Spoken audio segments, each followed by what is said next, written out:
நெல்லை புறக்காவல் நிலையத்தில் 3 சிறுவர்கள் பெட்ரோல் குண்டு வீசிய சம்பவம் தொடர்பாக 3 காவலர்களை ஆயுதப்படைக்கு மாற்றி உத்தரவானது பிறப்பிக்கப்பட்டிருக்கிறது.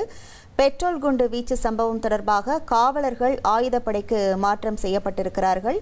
நெல்லை புறக்காவல் நிலையத்தில் 3 சிறுவர்கள் பெட்ரோல் குண்டு வீசிய சம்பவம் தொடர்பாக 3 காவலர்களை ஆயுதப்படைக்கு மாற்றி இந்த உத்தரவானது பிறப்பிக்கப்பட்டிருக்கிறது. விவரங்களோடு இணைகிறார் நமது செய்தியாளர் ராமசுந்தரம். வணக்கம் ராமசுந்தரம், இது தொடர்பான முழு விவரங்கள்.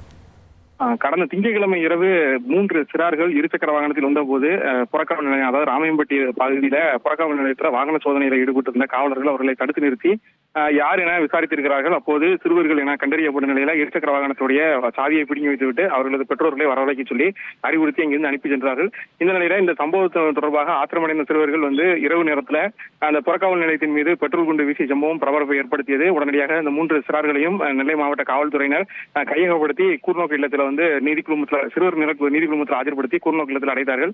இந்த சம்பவம் தொடர்பாக தொடர் விசாரணையானது நடைபெற்று வந்தது. அந்த மது போதையில அந்த சிறுவர்கள் ஈடுபட்டதும் கண்டறியப்பட்ட நிலையில அந்த மது பழக்கத்திற்கு ஆளானது எப்படி, மது விற்றது யார் என்பது குறித்தான விசாரணை எல்லாம் காவல்துறையினர் தீவிரமாக மேற்கொண்டார்கள். இந்த சூழல் தான் இந்த சம்பவத்தை கண்காணிக்க தவறியதாக 3 காவலர்கள் தற்போது ஆயுதப்படைக்கு மாற்றம் செய்து மாவட்ட காவல்துறை கண்காணிப்பாளர் பிரசன்னகுமார் உத்தரவு பிறப்பித்திருக்கிறார்.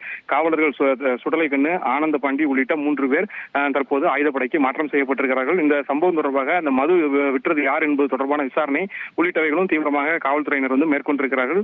தற்போது இந்த சம்பவத்தில் 3 காவலர்கள் ஆயுதப்படைக்கு மாற்றம் செய்யப்பட்டு உத்தரவு பிறப்பிக்கப்பட்டிருக்கிறது. விவரங்களுக்கு நன்றி ராமசுந்தரம்.